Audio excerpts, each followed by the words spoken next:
정약용은 이런 말을 남겼습니다. 사람의 마음이 흐려지면 그 사람이 머무는 곳도 흐려진다고요. 그대들은 어질러진 방을 보고 가장 먼저 무엇을 떠올리십니까? 아마 대부분은 곧장 한마디를 던질 것입니다. 게을러서 그렇다고요. 부지런하지 못해서 저 모양이라고요. 그런데 오랜 세월 사람을 관찰한 이들은 한 가지를 알고 있습니다. 정리하지 못하는 사람의 문제는 손이 느린 것이 아니라는 사실을요. 손을 대려는 그 순간 마음이 먼저 멈춰버린다는 것을요. 그대도 혹시 그런 경험이 있지 않으십니까? 서랍을 열려다가 문득 숨이 막히는 느낌, 옷장 문을 잡았다가 그냥 닫아버리는 그 순간 말입니다. 세상은 정리를 잘하는 사람과 못하는 사람으로 나눕니다. 그리고 못하는 쪽에는 어김없이 게으름이라는 딱지가 붙지요. 하지만 진짜 문제는 게으름이 아닐 수 있습니다. 어쩌면 그 사람은 정리 앞에서 자신도 모르게 두려움을 느끼고 있는 것인지도 모릅니다. 무엇이 두려운 것일까요? 버리는 것이 두렵습니다. 선택하는 것이 두렵습니다. 그 선택이 틀렸을 때 자신을 탓하게 될 것이 두렵습니다. 정리는 단순히 물건을 치우는 일이 아닙니다. 정리는 끊임없이 결정을 내리는 일이지요. 이것을 둘까 버릴까, 여기에 놓을까 저기에 놓을까, 지금 할까 내일 할까. 그 수많은 결정 앞에서 어떤 마음은 지쳐버립니다. 그래서 손을 대지 못하는 것입니다. 정약용은 유배 시절 작은 방 하나에서 살았습니다. 물건이라고는 책 몇 권과 붓, 벼루, 그리고 낡은 옷까지 뿐이었지요. 그런데도 어떤 날은 그 작은 방조차 정돈하기가 어려웠다고 훗날 적었습니다. 몸이 피곤해서가 아니었습니다. 마음이 어지러우면 손끝도 어지러워진다는 것을 그때 알았다고요. 방 한 칸에 물건이 10가지도 되지 않았는데 그것조차 제자리에 두기가 버거운 날이 있었습니다. 그런 날은 대개 마음속에 풀리지 않는 무언가가 있을 때였습니다. 억울함이 쌓여 있거나 그리움이 사무쳐 있거나 앞날이 보이지 않아 막막할 때였지요. 그러니 그대들이여, 어질러진 방을 보고 너무 빨리 자신을 탓하지 마십시오. 그 어지러움은 게으름의 증거가 아니라 마음이 보내는 신호일 수 있습니다. 방이 어지럽다는 것은 마음 어딘가에 정돈되지 못한 것이 있다는 뜻일 수 있습니다. 오늘 우리가 함께 살펴볼 이야기는 바로 이것입니다. 왜 어떤 사람은 정리 앞에서 멈춰버리는가? 그리고 그 마음을 어떻게 다루어야 하는가? 흔히 정리를 잘하려면 수납 기술을 배워야 한다고 말합니다. 좋은 수납함을 사고 물건을 분류하는 법을 익히고 버리는 요령을 터득하라고 하지요. 물론 그런 기술도 도움이 됩니다. 하지만 기술만으로는 해결되지 않는 사람들이 있습니다. 아무리 좋은 수납함이 있어도 손이 가지 않는 사람, 분류법을 알아도 시작을 못하는 사람, 버리는 법을 배워도 막상 버리지 못하는 사람이 있습니다. 그들에게 필요한 것은 더 좋은 기술이 아닙니다. 그들에게 필요한 것은 자신의 마음을 들여다보는 일입니다. 정리는 기술의 문제가 아닙니다. 이것은 마음의 문제입니다. 그리고 마음의 문제는 마음을 이해하는 것에서부터 풀리기 시작합니다. 이 이야기가 끝날 즈음 그대들은 한 가지를 알게 될 것입니다. 정리의 시작은 서랍이 아니라 마음이라는 것을요. 오늘의 주제 어떤가요? 마음에 드신다면 구독과 좋아요 부탁드립니다. 정리는 물건을 옮기는 일이 아닙니다. 정리는 지금 여기서 끝내겠다는 마음의 결심입니다. 그런데 어떤 사람은 결심을 하려는 찰나 오래된 두려움이 먼저 고개를 듭니다. 내가 이걸 버리면 후회하지 않을까? 내가 정리했다가 또 어질러지면 나는 어떤 사람으로 남을까? 그 생각이 손을 붙잡습니다. 그래서 정리는 늘 내일로 미뤄지고 마음만 지쳐갑니다. 정약용은 젊은 시절 무엇이든 빨리 해치우는 것이 능력이라고 믿었습니다. 글을 쓸 때도, 일을 처리할 때도, 결정을 내릴 때도 빠른 것이 좋다고 생각했지요. 그런데 유배지에서 18년을 보내며 알게 된 것이 있었습니다. 빠르게 해치우는 것과 제대로 끝내는 것은 전혀 다른 일이라는 것을요. 어떤 일은 빨리 손을 대서 망치고 어떤 일은 천천히 다가가서 비로소 마무리됩니다. 정리도 마찬가지라고 그는 생각했습니다. 정리를 못하는 사람에게 흔히 하는 조언이 있습니다. 그냥 시작해라. 일단 손을 대라. 생각하지 말고 움직여라. 그 말이 틀린 것은 아닙니다. 하지만 그 말이 통하지 않는 사람이 있습니다. 시작하려고 해도 몸이 굳는 사람, 손을 대려고 해도 마음이 막히는 사람이 있지요. 그런 사람에게 그냥 시작하라는 말은 위로가 아니라 압박이 됩니다.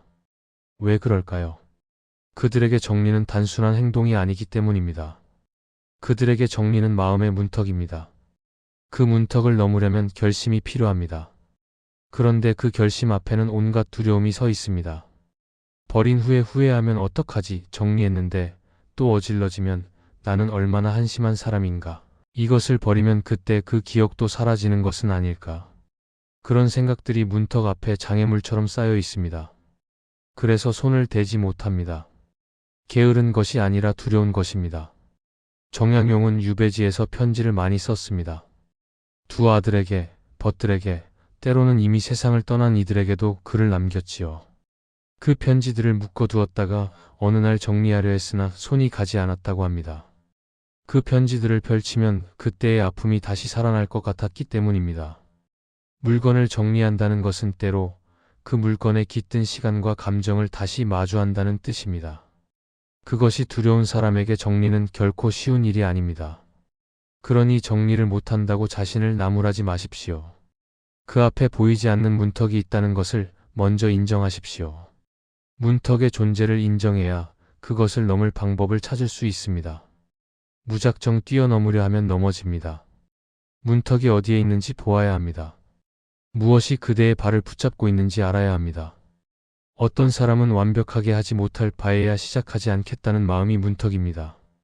또 어떤 사람은 한번 버리면 다시 되돌릴 수 없다는 확정의 두려움이 문턱입니다. 또 누군가는 정리를 끝냈을 때 텅 빈 공간이 주는 허전함이 문턱입니다. 사람마다 문턱의 모양이 다릅니다. 그러니 남의 방법이 내게 통하지 않는 것은 당연합니다. 정리는 물건의 문제가 아니라 마음의 문제입니다. 마음의 문턱을 보지 못하면 아무리 좋은 수납함도 소용이 없습니다. 그러나 문턱을 알아보는 순간 그것을 낮추거나 우회할 길이 보이기 시작합니다. 다음 이야기에서 우리는 그 문턱의 정체를 더 가까이 들여다볼 것입니다. 정리를 못하는 사람의 모습은 두 가지로 나뉩니다. 어떤 이는 계속 모읍니다. 새 물건을 들이는 속도가 버리는 속도보다 빠르니 집이 점점 가득 차지요.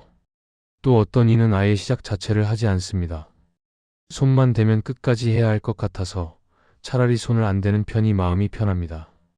겉모습은 정반대이지만 이 두 사람은 같은 뿌리를 안고 있습니다. 정약용은 유배 시절 두 부류의 농부를 보았습니다. 한 농부는 씨앗을 뿌릴 때마다 새로운 작물을 시도했습니다. 올해는 이것, 내년에는 저것. 밭에는 온갖 것이 섞여 자랐고 수확철이 되면 어느 것 하나 제대로 거두지 못했지요. 또 다른 농부는 아예 밭에 손을 대지 않았습니다. 농사를 지으려면 완벽하게 준비가 되어야 한다며 해가 바뀌도록 땅을 묵혔습니다. 두 농부는 전혀 다른 모습이었지만 결과는 같았습니다. 둘 다 밭에서 제대로 된 수확을 얻지 못했습니다. 정약용은 이 두 농부를 보며 사람의 마음도 이와 같다고 생각했습니다. 모으는 사람의 마음을 들여다보면 이런 두려움이 있습니다. 이것을 버리면 나중에 필요할 때 없으면 어떡하지? 이것을 놓치면 다시는 이런 기회가 없을지도 몰라. 그래서 일단 드립니다. 붙잡습니다. 손에 넣으면 안심이 되니까요. 하지만 그 안심은 오래가지 않습니다. 물건이 쌓일수록 마음은 더 불안해집니다. 이제는 이 많은 것을 어떻게 감당하지?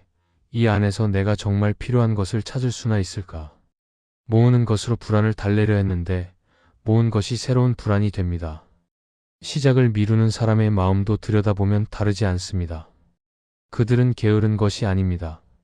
오히려 너무 많은 것을 생각합니다.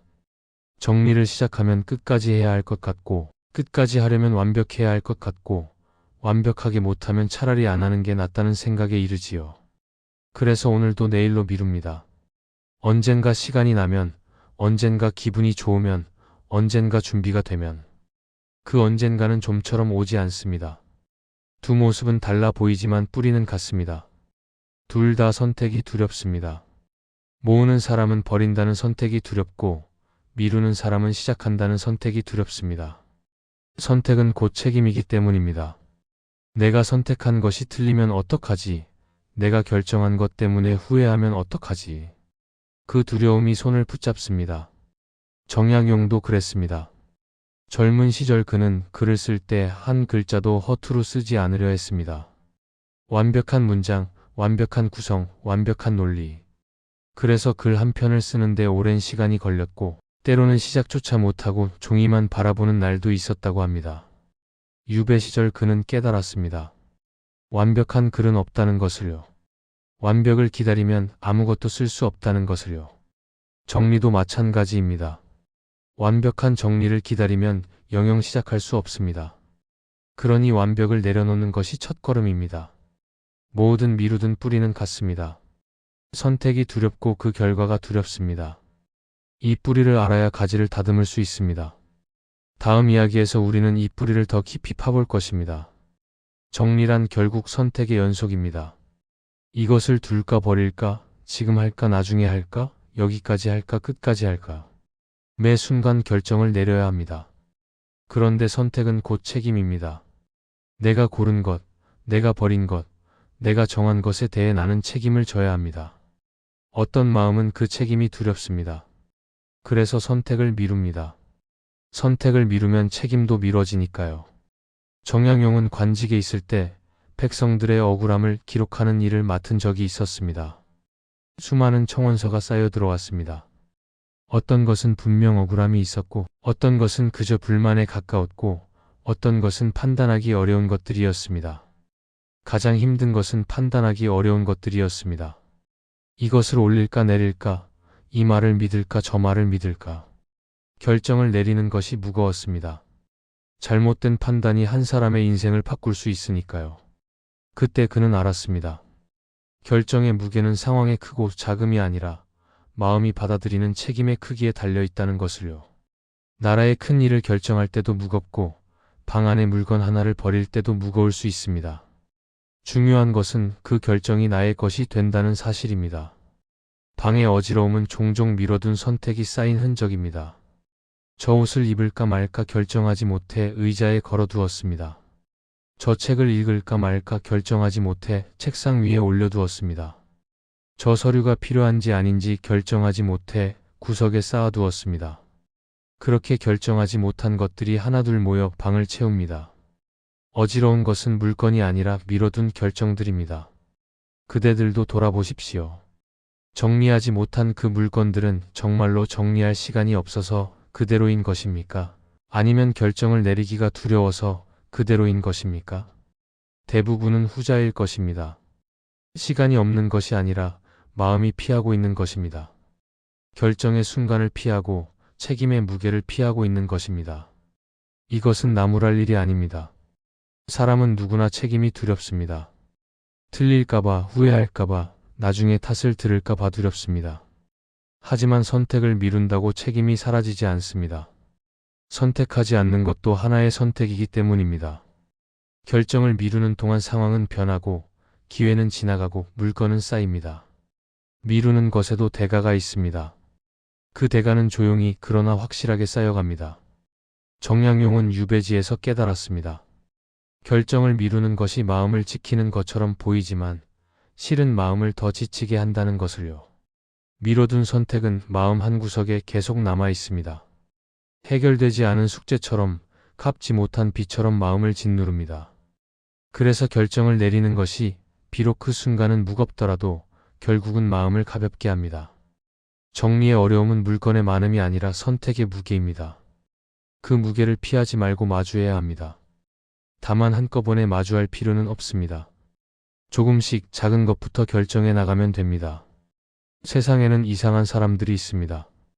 겉으로는 누구보다 부지런합니다.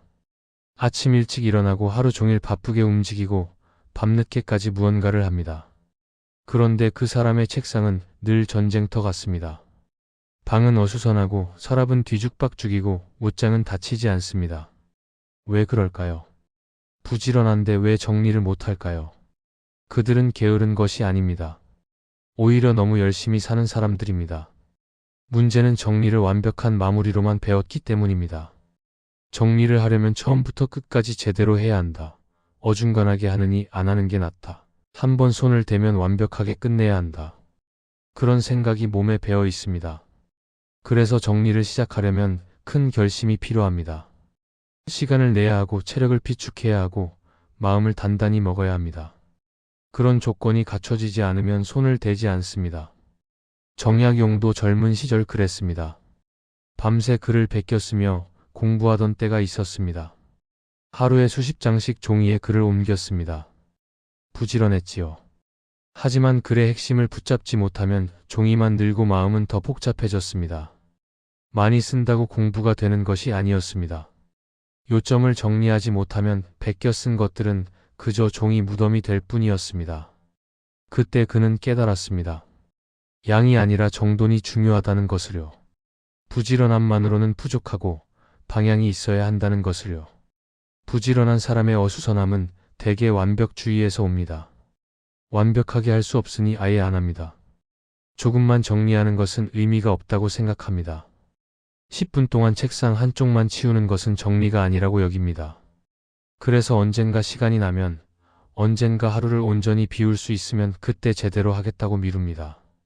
그 언젠가는 오지 않고 어수선함은 계속됩니다. 그대의 방도 그렇지 않습니까?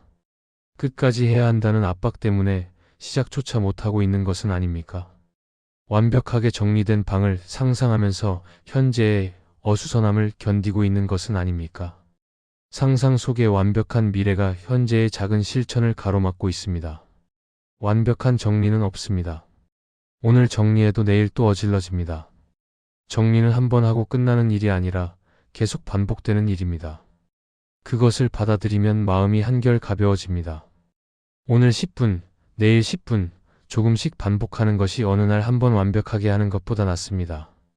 작은 정리가 쌓여 습관이 되고 습관이 되면 힘들이지 않아도 자연스럽게 손이 갑니다. 정약용은 유배지에서 매일 아침 방을 쓸었습니다. 크게 어질러지지 않아도 쓸었습니다. 그 짧은 시간이 하루를 여는 의식이 되었다고 합니다. 완벽하게 깨끗하지 않아도 괜찮았습니다. 손을 대는 것 자체가 마음을 정돈하는 일이었습니다. 그러니 그대들도 완벽을 내려놓으십시오. 부지런함이 문제가 아닙니다. 완벽을 향한 강박이 문제입니다. 작은 것부터 짧은 시간부터 시작하십시오. 어떤 사람은 물건 하나를 버리는데도 마음이 흔들립니다. 손에 들고 한참을 망설입니다. 결국 다시 제자리에 둡니다. 왜 그럴까요? 겉으로는 언젠가 필요할지 몰라서라고 말합니다.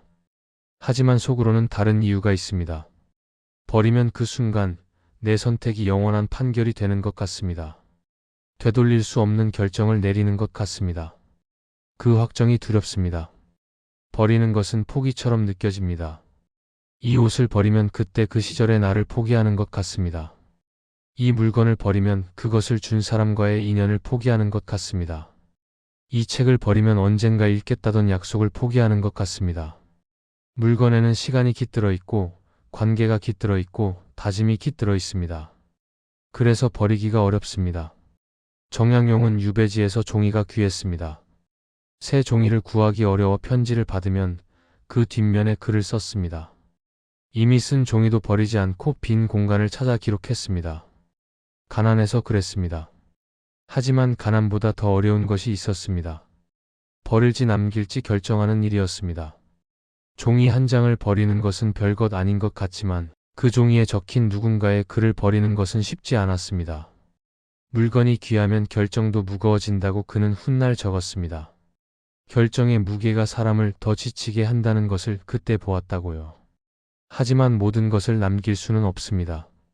남기면 쌓입니다. 쌓이면 눌립니다. 물건에 눌리고 기억에 눌리고 결정하지 못한 무게에 눌립니다. 그래서 버리는 것이 필요합니다. 버린다는 것은 포기가 아닙니다. 버린다는 것은 지금의 나에게 필요한 것을 선택한다는 뜻입니다. 과거의 나에게 필요했던 것이 지금의 나에게도 필요한 것은 아닙니다. 지금 내가 필요로 하는 것을 위해 자리를 만드는 일이 버리는 일입니다. 어떤 물건을 버릴 때 마음이 아프다면 그것은 물건이 아까운 것이 아니라 그 물건에 깃든 무언가와 작별하는 것이 아프기 때문입니다. 그 아픔은 자연스러운 것입니다. 피하지 않아도 됩니다. 잠시 느끼고 보내주면 됩니다. 물건을 버려도 기억은 남습니다. 물건이 없어도 그때의 감정은 내 안에 있습니다. 버리는 것은 있는 것이 아닙니다. 정양용은 유배가 끝나고 돌아올 때 많은 것을 남겨두고 왔습니다. 가져올 수 없는 것들이 있었습니다. 그것들을 버리고 온 것이 아니었습니다. 그것들과 작별하고 온 것이었습니다. 그 자리에 새로운 시간이 들어왔습니다. 버리는 것은 끝이 아니라 시작입니다. 그대가 버리지 못하는 그 물건은 무엇입니까? 그것에 무엇이 깃들어 있습니까? 그것을 버리면 정말로 무언가를 잃는 것입니까? 아니면 그렇게 느껴지는 것입니까?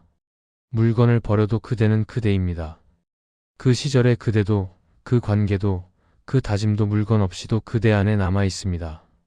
버리는 것은 포기가 아닙니다. 버리는 것은 선택입니다. 지금의 나를 위한 선택입니다. 그대에게 필요한 것은 더 큰 의지가 아닙니다. 더 작은 단위입니다. 정리를 못하는 자신을 탓하며 내일은 다르겠다고 다짐하지 마십시오. 그 다짐은 대개 지켜지지 않습니다. 의지가 약해서가 아닙니다. 목표가 너무 크기 때문입니다. 큰 목표는 큰 결심을 필요로 하고 큰 결심은 큰 에너지를 필요로 합니다. 매일 큰 에너지를 쓸 수 있는 사람은 없습니다. 그러니 작게 시작하십시오. 오늘은 방 전체가 아니라 책상 한 모퉁이만 보십시오. 그 안에서 딱 하나만 결정하십시오. 이 펜을 둘까 버릴까? 그것 하나만 결정하면 오늘은 성공입니다. 내일은 또 하나를 결정하면 됩니다. 작은 결정이 쌓여 습관이 됩니다. 습관이 되면 힘들이지 않아도 손이 갑니다. 정양용은 유배 시절 글을 쓸 때 한 가지 방법을 썼습니다. 오늘 쓸 분량을 정하지 않았습니다. 대신 오늘 앉아 있을 시간을 정했습니다. 한 시즌이든 반 시즌이든 그 시간 동안 책상 앞에 앉아 있기만 하면 됐습니다. 글이 써지든 안 써지든 상관없었습니다. 그랬더니 신기한 일이 일어났다고 합니다. 앉아 있다 보면 자연스럽게 글이 써졌습니다. 시작이 어려웠던 것이지 일단 시작하면 흘러갔습니다. 정리도 마찬가지입니다. 목표를 결과가 아니라 과정에 두십시오. 오늘 방을 깨끗이 하겠다가 아니라 오늘 10분만 정리에 손을 대겠다로 바꾸십시오. 10분 동안 무엇을 하든 얼마나 치우든 상관없습니다. 10분 동안 손을 댔다면 성공입니다. 그 성공이 쌓이면 정리는 어렵지 않은 일이 됩니다. 버리는 것이 어렵다면 바로 버리지 않아도 됩니다. 보류 상자를 만드십시오. 결정하기 어려운 물건은 그 상자에 넣어 두십시오. 한 달이 지나도 석 달이 지나도 그 상자를 열어보지 않았다면 그때 버려도 늦지 않습니다. 바로 버리는 것이 부담스러우면 기다리는 시간을 두십시오. 기다리는 동안 마음이 정리됩니다. 중요한 것은 완벽이 아닙니다. 중요한 것은 선택을 가볍게 반복하는 근육을 만드는 일입니다. 한 번에 모든 것을 결정하려 하지 마십시오. 작은 결정을 자주 하십시오. 결정의 크기를 줄이면 결정의 두려움도 줄어듭니다. 큰 결정 하나보다 작은 결정 10개가 쉽습니다. 그리고 작은 결정 10개가 모이면 큰 변화가 됩니다. 본성을 고치려 하지 마십시오. 정리를 못하는 나를 완전히 다른 사람으로 바꾸려 하지 마십시오. 그것은 불가능하고 불필요합니다. 다만 방법을 바꾸십시오. 단위를 줄이십시오. 목표를 낮추십시오. 그러면 같은 사람이 다른 결과를 만들 수 있습니다. 그대는 그대로 괜찮습니다. 다만 방식을 조금 바꾸면 됩니다. 오늘 당장 해보십시오. 책상 위에서 가장 눈에 띄는 물건 하나를 고르십시오. 그것을 어떻게 할지 결정하십시오. 둘지 버릴지 옮길지. 그것 하나면 충분합니다. 내일 또 하나를 결정하십시오. 그렇게 하루에 하나씩. 그것이 정리입니다. 세상에는 반짝이는 집을 유지하면서도 마음이 더 불안한 사람이 있습니다. 티끌 하나 없이 정돈된 방에서 살면서도 늘 긴장하고, 늘 불안하고, 늘 무언가에 쫓기는 사람이 있습니다. 반대로 조금 어수선해도 평온한 사람이 있습니다. 물건이 좀 흩어져 있어도 마음은 편안하고 완벽하지 않아도 괜찮다고 느끼는 사람이 있습니다. 둘 중에 누가 더 잘 정리된 삶을 사는 것일까요? 정리는 남에게 보이기 위한 체면이 아닙니다. 정리는 내 숨이 편해지기 위한 정돈입니다. 깔끔함이 목적이 아닙니다. 편안함이 목적입니다. 그런데 어떤 사람은 깔끔함을 위해 편안함을 희생합니다. 완벽하게 정돈된 상태를 유지하기 위해 늘 신경을 곤두세웁니다. 조금만 어지러워도 불안해합니다. 그것은 정리가 아니라 강박입니다. 정약용은 유배 시절 깨달은 것이 있었습니다. 방이 완벽하게 깨끗하지 않아도 마음이 편할 수 있다는 것을요. 중요한 것은 내가 필요한 것이 어디에 있는지 알고 내가 쉬고 싶을 때 쉴 곳이 있고 내가 숨 쉴 공간이 있다는 것이었습니다. 그 정도면 충분했습니다. 그 이상의 깔끔함은 남에게 보여주기 위한 것이거나 스스로에게 증명하기 위한 것이었습니다. 그러니 오늘 그대에게 묻겠습니다. 그대는 정리로 무엇을 증명하려 했습니까? 나는 게으르지 않다는 것을 증명하려 했습니까? 나는 능력 있는 사람이라는 것을 증명하려 했습니까? 나는 제대로 살고 있다는 것을 증명하려 했습니까? 아니면 그저 쉬고 싶었습니까? 어지러움에서 벗어나 편히 숨 쉬고 싶었습니까? 정리의 목적을 증명해서 편안으로 바꾸면 많은 것이 달라집니다. 완벽하지 않아도 괜찮아집니다. 남의 기준이 아니라 내 기준으로 정돈하게 됩니다. 내가 편하면 그것이 정리된 것입니다. 남이 보기에 어수선해도 내가 편하면 그것으로 족합니다. 반대로 남이 보기에 깔끔해도 내가 불편하면 그것은 제대로 정리된 것이 아닙니다.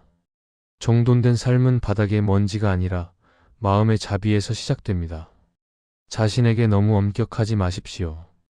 오늘 정리를 못했다고 자신을 탓하지 마십시오. 내일 또 어질러질 것이라고 미리 걱정하지 마십시오. 완벽한 상태를 유지하려고 애쓰지 마십시오. 그냥 오늘 조금 손을 대면 됩니다. 그것으로 충분합니다. 처음에 우리는 이런 질문으로 시작했습니다. 정리 앞에서 왜 숨이 막히는가? 이제 그 답을 알게 되었습니다. 숨이 막히는 것은 정리가 어려워서가 아니라 정리에 너무 많은 것을 걸었기 때문입니다. 완벽함을 걸고 증명을 걸고 자기 가치를 걸었기 때문입니다. 그것을 내려놓으면 숨이 트입니다. 정리는 내가 편해지기 위한 일입니다. 그 이상도 그 이하도 아닙니다. 오늘 그대가 할 일은 방을 완벽하게 정돈하는 것이 아닙니다. 그대 자신에게 조금 더 너그러워지는 것입니다. 그것이 정리의 시작입니다. 그리고 어쩌면 그것이 정리의 전부일지도 모릅니다.